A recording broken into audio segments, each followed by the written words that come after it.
Welcome. This is Scotch with Bob and Matt. We're shooting today at my house, Yes. coming from my whiskey shelf. Now, you should tell them a little story about your whiskey shelf. Oh, God.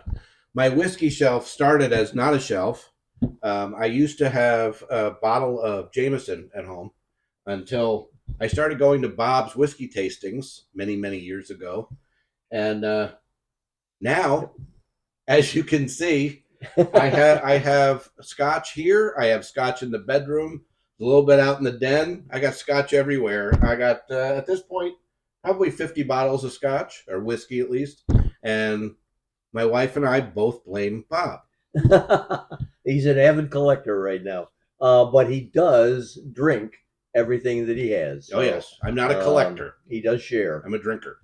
But today we're going to be bringing you a little talk about the Laphroaig, in the predominantly the Laphroaig 10, a delicious little Scotch. This is one of the flagship productions of Laphroaig, their mainstay, and we've really learned to love this. This is a heavy peated one of the strongest peated ones from Islay, and it is just utterly delicious. Yeah, for a peat lover, this is the one. Truly is. Another little funny story. Before I drank Scotch, I found out that the guy that cuts my hair liked Scotch. Did a little research and found out, oh, all Scotch lovers love peat. So I went and bought him a bottle of Laphroaig 10 for Christmas one year. And his wife was the first one to touch it. She thought it went bad and was going to pour it down the sink. Luckily, she did not. Turns out he doesn't like peat, but we do. And this one particularly. Well, and the little story about the Lagavulin that I came across was that when they started producing their scotches, they were becoming more and more sought after and became very famous. The distillery right next door, Lagavulin, became very jealous, and so they started in 1907. They started the Lagavulin War, where Lagavulin went up, dammed the river so that the river would not go into Laphroaig, and they had all the water. It was finally decided in the courts that Lagavulin could not dam the river, and Lagavulin had to take it down, and Laphroaig got their water. Happily. I'm happy they got their water. But both distilleries are doing wonderful. So yes, yeah, they those two and Ardbeg are like a stone's throw from each other, right? I mean, they're pretty much right on top of each other. Laphroaig also received a royal warrant when Prince Charles, back in the day, that's visited the distillery. That's what that little mark is for on there.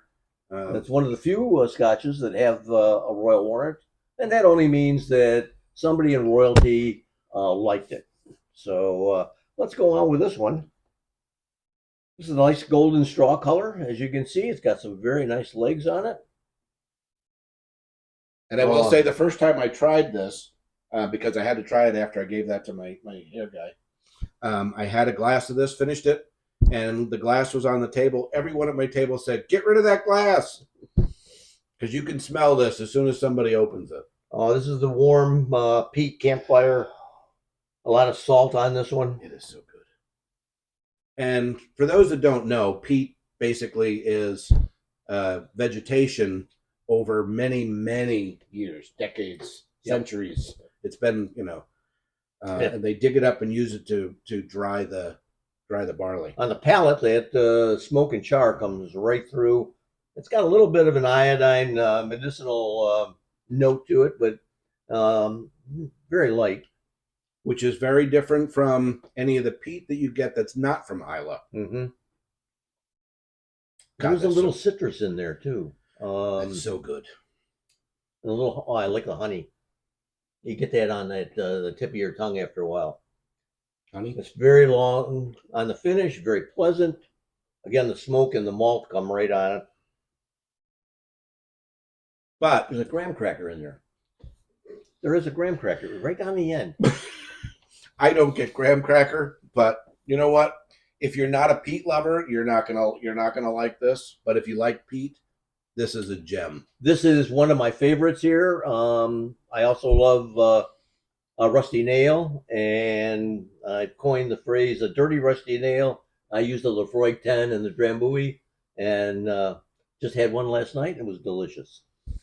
So as we like to say, make sure that you follow us on social media. Mm-hmm. Scotch with Bob and Matt. Also look for our website, scotchwithbobandmatt.org. That's where you'll find our videos. You will find our tasting notes that Bob does, some industry news. Occasionally you'll get some this week from Lukens. So subscribe, hit the like button, and enjoy. Enjoy. Slanchava. Yep.